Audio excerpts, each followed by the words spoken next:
Պարոն Փաշյան, շնորհակալ եմ անկեղծ զրույցի համար։ Հիմա մի քանի բլից հարցեր ունեմ, կխնդրեմ ավելի արագ պատասխանել։ Հայաստանը հիմա ունի պետական օրակարգ, թե ապրում է մի ճգնաժամից մյուսը։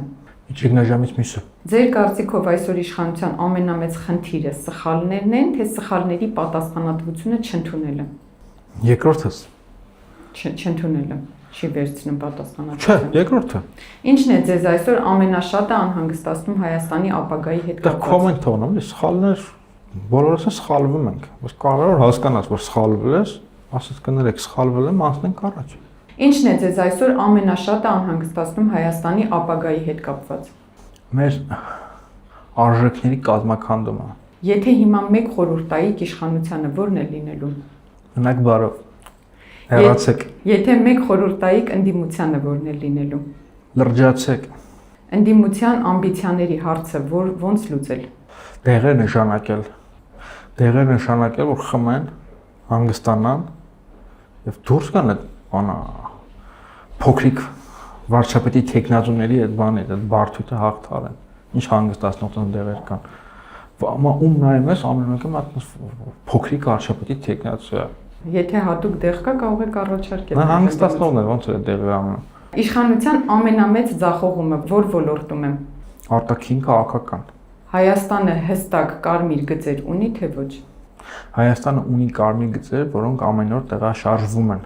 Այն անեկդոտը չեք լսել, որ մեկը գնում է քարտեզների խանութ, ասում է խնդրում ինձ տվեք Հայաստանի քարտեզը, վաճառողը ասում է որ ամսվա։ Փոփոխության է դա։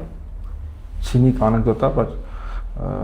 վերջին 5 տարիների համար տակտուալ։ Իշխանությունը ճգնաժամ կառավարում է, թե խորացնում։ Ինքը ստեղծում է ճգնաժամ, փորձում է կառավարել, ձախողվում է ու խորացնում է։ Հանրային վստահությունը նվազել է։ Ում նկատմամբ։ Ընդհանուր իշխանություն, ընդդիմություն։ Դե հա, մեր ժողովուրդը ճգնաժամի մեջ է։ Մեդիան այսօր վերահսկվում է իշխանությունը։ Իրանք փայլուն տաղանդ ունեն մեդիա ոլորտում եւ դա դրսևորում են։ Դա թյուր կարծիք է, որ իրանք բողոքում են, ասում են, այ ընդդիմադիրները իրենց մեդիաներով մեզ ճնշում են, չէ։ Իրանք դոմինանտ են այդ ոլորտում եւ անմրցել է։ Բարօրինակ, մի ամիս չկա, որ այդ YouTube-ի գովազդները մտել են, իրանք տեղել են մխրճվել։ Իրանք բոլոր ճանապարհներով գնացել հասել են Եվրոպաներ, ինչ որ Google-ի միջոցով գովազդներ են պատվել։ Հիմա YouTube-ում որ ինչ որ բան ենք նայում, այլ գովազդների հետ միասին իրանք գովազդն լավ բերում մեր ընդդիմությանը բան վարկաբեկող։ Ծնում եք, փառահեղ չի բա։ Քարոզչությունը Հայաստանում փոխարինել է քաղաքականությանը։